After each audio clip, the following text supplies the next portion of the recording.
respect as we continue the work of securing our water future, and I'm optimistic that we can get that done. This bipartisan bill shows that when we put politics aside, we can come together to solve problems for everyday Arizonans.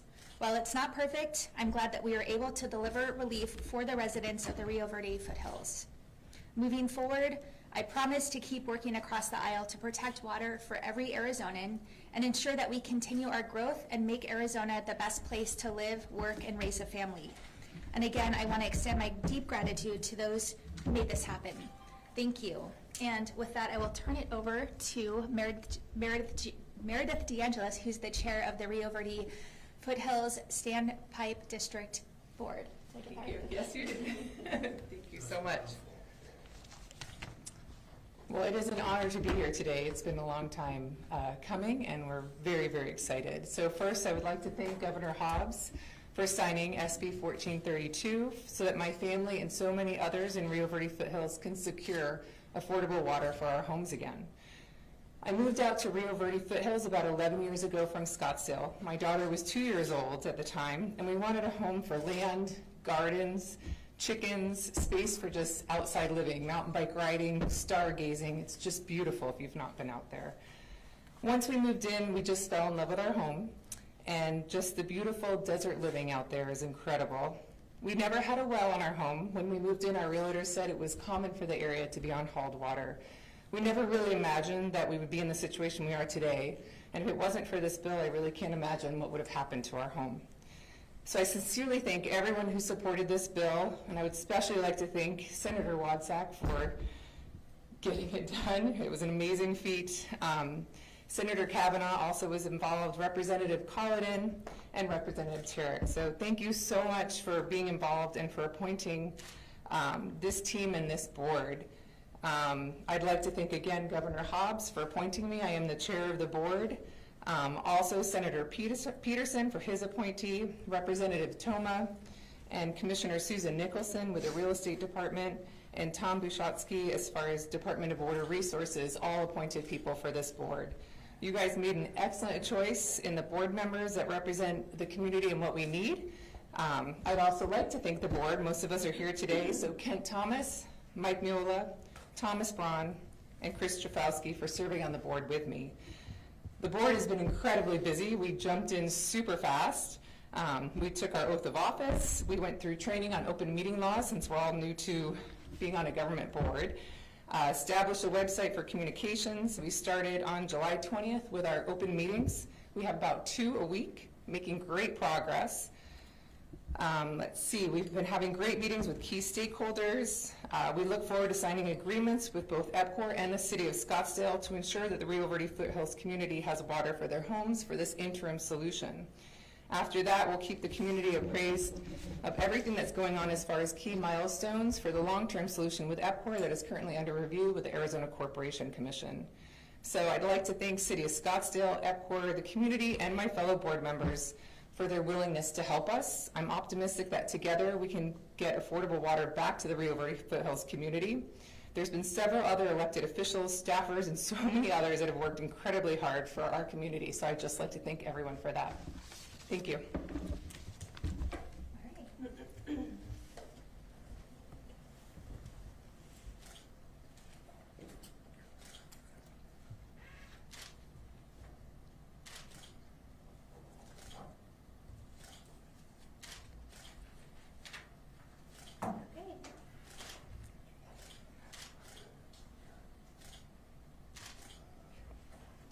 Everyone get their shots? We're all good? Yes. Is there Thank you. All right, we'll open time up for some questions. I know we're all friends here, but if you could say your name and outlet before, and if you have a question for someone other than Governor Hobbs, please indicate that at the beginning of your question. Good morning, Governor. I appreciate that we've solved the problem for these folks, and we can get into the issue of wildcat subdivisions and the rest of it. We have problems throughout the state, rural areas, overpumping, folks still moving into areas thinking there'll be water there forever. This is all very nice. This is a Band-Aid. So now how do we fix the rest of it? You're absolutely right. This is a Band-Aid. This is what the Water Policy Council has been set up for. They are tackling these issues right now, and I'm looking forward to seeing their recommendations so that we can move forward with legislation in a bipartisan manner in the next legislative session. Yeah. Yep, over there. Hi, Sasha Hupka with the Arizona Republic. I reported out a few months ago a story that showed that nobody is tracking where hauled water goes across the state, so there's no government agency that actually knows how many communities in Arizona might be partially or wholly dependent on hauled water and might be facing the same situation in the near future as Rio Verde Foothills. I wanted to ask both you, Governor Hobbs, and then the two lawmakers here as well, do you all support the idea of trying to task a government agency or the counties with tracking that type of hauling? What are your thoughts on that? I think it's not something, I don't know if you guys want to jump in, but I'll just say I think this is, again, one of the things we have to look at in the broader picture of water. And it's the kind of thing that assured water supply programs are designed to prevent, and that these wildcat subdivisions continue to perpetuate the problem. So I'm hopeful that the Water Policy Council will close these loopholes so we're not seeing this kind of situation in the future. I don't know if you want to add. I think as we move forward with Arizona's water future, it's very important to know where all of our water is and what issues might arise from that. And certainly, as Governor Hobbs mentioned, closing some of those loopholes so that we're not putting additional Band-Aids on for other communities, I think will be very important, and I think there is some political will to do that. Hopefully next session we'll be able to work on closing some of these. Mark? Yes, Mark Phillips, ABC 15. To the board, what are the next steps as it relates to Rio Verde before you can turn on the spigot? Yeah, so next steps is we're in negotiations with City of Scottsdale, so we still need to use that existing infrastructure that we were using previously. So we're in negotiations with them to get that worked out. And then also we're in negotiations with EPCOR, who will be providing an outside source of water. So we needed to make sure that we found our own water and that we weren't using any water from the City of Scottsdale. So we're in negotiations with EPCOR. Everything's working really well with those two. And then we just have a lot of setting up billing and systems and all of that type of stuff. But so far, everything's going really smoothly, and we're doing some community census just to find out how many people are dependent on hauled water. So those are numbers that have been thrown around that we just need to make sure that we've got the right number and that we're having good communications with the community so that we make sure we get everybody who needs hauled water. Do you have any timetable as to when you will have water? You know, we haven't really put out a timetable for that. We are certainly, now that we've kind of got negotiations and contracts going back and forth, we probably think several more weeks of kind of back and forth with that. So really, we're hoping something within the next 30 days. One last question. You've been charged with a much bigger deal than just Rio Verde to come up with action plans for the legislature to consider. When you got into this, just trying to get water for yourselves, did you ever imagine you would actually become maybe the tip of the spear on this issue? So I think in the very beginning, when I got involved with this, was basically working with the media and the community to share what's going on. And I would say, no, at that point I did not think that. But I would quickly say that we realize that this problem is much larger than just Rio Verde Foothills. So what everyone has done now to get this bill and to start having those questions on how many people are doing hauled water, what does that look like, how much water is that, is it going to the right places, is the beginning of what this needs to look like. And I'm very confident that the folks here today are going to work really hard on making sure that this becomes what it needs to be for people like us who rely on hauled water and who, it's very foreign to a lot of people on the fact we do not have pipes coming into our home, but we are not the only ones in Arizona that live in that situation. Thank you. Let's go to Luke. Yeah, Luke Forsmer, KTAR News. So I think this is for you, Meredith, as well. There's been a lot of disagreement in the community about the best way to tackle this. When you're talking to members of the community, how are they feeling about this solution? Does the fact that they can kind of see the end in sight maybe make some of them feel better about it? What are they saying about this solution to the water problem? Yeah, I've been in so many meetings from the very beginning, so I've seen it all, right? The community, it was really hard for them to know what's the right path and what does that look like. And fortunately, since we have this bill, everyone's aligned to, this is the right path, this is what's going to work. So the meetings with the community have been phenomenal. They've been very supportive, they've been very helpful.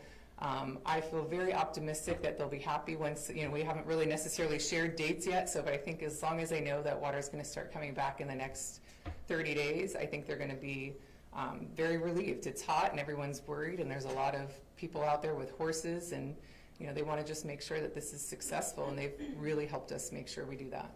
And as that heat has continued, are there any kind of stories or things you'd like to share from that community as we are waiting for that water to come through? I know we've had issues with animals in the past. Any updates on any of those situations? I think what everyone's done in this community has been amazing. So when you talk about a neighborhood of people who probably did not know each other, we all have a lot of land and we're spread out, everyone has jumped in to help each other, and people have helped with horses, people have helped people who needed water. There's people who have made donations for water for some that are struggling financially. So I would certainly say the community has really stepped up in making sure that everyone's doing okay this summer. Barb? Yeah, Barbara V. Arizona News Radio, and you kind of answered the question, but paint more of a vivid picture about what have you been doing as far as a water source goes? Where have you been getting your water? How have you been dealing with this situation? So I think many of us, like myself, have really cut back and conserved on our water. So, I'm probably using maybe 1,800 gallons a month of water, which, most households are probably 10,000 gallons. And really what it is we've basically adopted desert landscaping. So we do not have anything that we water outside of our home, as far as it's all just, we have a lot of dirt, but beautiful cactus and rocks and all of that. So it's really is making sure that you can, when you live in the desert, embrace that desert landscape. It's beautiful and it doesn't use a lot of water. So that's the first thing. Then it's also just conserving your water. So really it's flushing toilets only when you have to, showering sometimes at the health club and things like that a lot of us are doing. So everyone's really cut back on how much water they're using. But I also think a lot of things that we have done, a lot of people across the state can adopt this, and we'd use a lot less water, and we can continue to just thrive as Arizona is growing. And I think if everyone watches how much water they're using and makes some simple cutbacks, we can all learn from this. Primarily just hauled in water. It is, so mine is, I'm still 100% dependent on hauled in water. Does anybody else want to get something in before I go back to Howie? Brad? Hi, Meredith. Hi. Good to see you. Nice to meet you. Can you drill down a bit on issues of cost, how much this water is going to cost, and also Joanna All Hands in her reporting raises questions about the water source, the Rio Verde, and there might be some stickiness there. Yeah, so as far as cost, we don't have costs yet. And so everybody knows there's a lot of cost that goes into this. So of course there's the cost of the water, right? So we will be getting the water from EPCOR. We're in negotiations of what that's going to look like and how much that's going to cost. Then that water is going to go in through Scottsdale to treat and transfer the water. So we're in negotiations for what that cost is. Then there's also billing and administrative costs. So most likely that will be handled by EPCOR. So then there's discussions on what those costs look like. And then finally the last cost would be the water haulers. So good news is the costs right now are so high because the water haulers are having to travel significantly further to get that water. That is why we have the spike in water costs that we have today. And we also have unreliable sources. So it's just very difficult right now for affordable water. So the water cost from what people are doing today should be significantly lower, not back to probably what it once was, which I don't think it will ever be there, but definitely affordable. And can you respond to folks who say, hang on a second, they got this water district for them, there are still people moving in, building, homes being sold. How do you explain that when there's still a limited resource? I think for us, that's a little bit outside of the board, right, as far as homes still being built. I think some of them are still planned. I think that that's where we need to partner with some of the folks here at the table today to discuss how do you build smartly? How do you handle some of these where, a lot of these lots, I don't think people realize is there's people who bought those lots and they're building their retirement homes. So it's not big development out there. Yes, there certainly is development, but there's also a lot of people who bought that land a long time ago and have dreams of building their home on there. So we have to be really careful when we consider saying which ones are allowed to build and which ones are not, and who owns that land and what that looks like. So there's a lot of moving parts to answer that question, and I think right now we just need to partner with everyone here and figure out what that looks like. Howie? Senator, come on down. So, I have this wonderful shot of you standing next to the governor, signing the bill. You're a member of the Freedom Caucus, which has been, shall we say, less than charitable to our governor. Are you going to lose your card and membership for the Freedom Caucus? I mean, you basically, and the whole caucus has basically said, we're in a scorched earth policy with this governor. I've never said scorched earth. That's your words, not mine. Understood, but you do understand what has been released under the name of the Freedom Caucus. The Freedom Caucus believes in liberty and freedom and free markets and capitalism.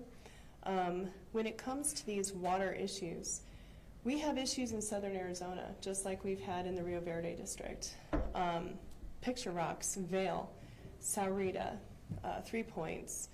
They all use well water. Some of the wells have gone dry and they have to truck in their water. And how do I know this? I'm a real estate agent. So I work with a lot of people who are buying and selling. And when they can't buy or sell because the water issues are there and they are real, it hits close to home. When I was in committee, in government committee, which is chaired by Jake Hoffman, Senator Hoffman, who also is Freedom Caucus, when you have people from the Rio Verde district standing before you saying that they have to make choices between giving their horses and their farm animals water or taking a shower and giving their family water, it brings tears to your eyes. You realize this is not the way people should be living in 2023. And if we have these types of water issues, we need to come together and find a way to fix this, because water is life. Water is not partisan. Water is not political. So are we looking at more water levels of government like was set up here for, as you say, whether it's Picture Rocks or Saurita? I don't believe that we need to add future layers of government. I'm one who believes in fewer layers of government, less government control, less government regulation. But I think that with the decades of water focus in Arizona and not having strong solutions by now, I think it's time to start looking at new people to sit at the table to have these discussions. I think we've been learning from the definition of insanity, which is letting the same thing happen over and over and expect different results. But you did form a new level of government in your bill. Not necessarily. It's a temporary level of government, because when you don't have something in place, you have to have something in place that people can manage and can receive data from. And for top-level government to take care of such a dire need, if we don't have a panel of people that we can go to and say, where are we with X, Y, and Z, then that to me is a valuable short-term government solution. But it's not a full term. They will be disbanding. All right, we have time for one or two more. Wayne? Wayne Shusky, Arizona Capital Times. Much like you came together here for a bipartisan solution, do you believe you and your Republican colleagues could get behind a solution to address wildcat developments in general and the problem of them being built with no reservoirs?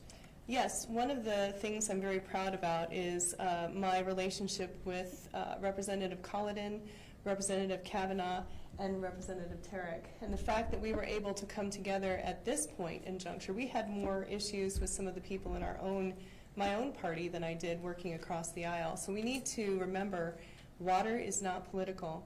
When it comes to the access to water in our state, we need to think of the people first.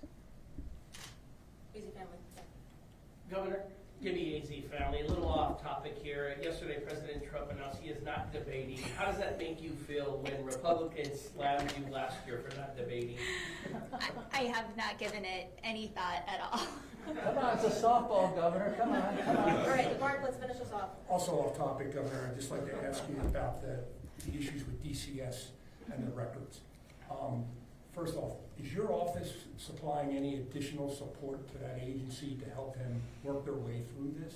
Yeah, absolutely. First of all, this is an issue that started when the system was implemented back in 2021. And Director Lujan, in his short time at the agency, has done a lot to turn around things that we have seen as problematic. This is one example of that. We're continuing to work through the records and ensure that we're addressing any issues that came out of those records. And our office is continuing to work with them. Just curious, when did you find out about all this? I know that the Auditor General submitted a report on the agency either in June or early July. Is that when you first heard of this? We just heard about it this last week. We can do follow-ups on this topic. Yeah. So I talked to the previous DCS director yesterday. He sent your press release. He called it a mischaracterization of the issue. He said that the staff was well aware that this process was in place and that it was put in place for a reason. Do you have a response to that? Well, I think that there might have been some concerns about records erroneously being filed in the wrong place. But we were able to quickly change the default so that records would be filed and not have this backlog. So I think there's quality control issues in both regards, but this new default moving forward will prevent this backlog and ensure that these records are timely filed. I think his issue was that the characterization that this was like a flaw in the press release put out and everything like that. He believed that didn't correctly characterize the situation. I'm not aware of his remarks, so I don't want to really comment further on that. Is it on this topic? Yeah. Okay. Last Last one. Mary Jo Pitzel from the Republic, also following on DCS, the juvenile court in Maricopa County indicated this morning that they're not going to halt trials, that they're going to proceed and have a note made to the record if any given case is affected by this. You know, the request was to give us a break for 2 weeks so we can sort this out. Is this going to complicate those plans? I don't think so. I think we'll continue working closely with the courts and ensure that these cases are not affected by this issue. And are you hearing anything from the public about this in terms of parents, you know, adoptive parents, bio parents who have had cases that seem to be on the bubble now? I'm not aware that we have, but we can follow up on that. Yep. All right, thanks everyone. Thank you. There are other people available for one-offs if you'd like to speak.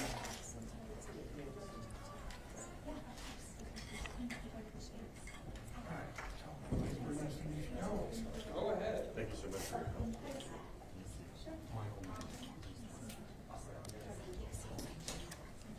Thank you again. Pleasure. Appreciate it.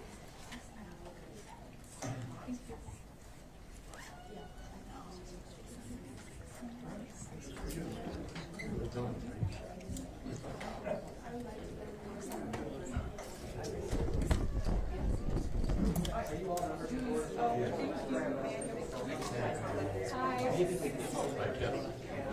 Hi.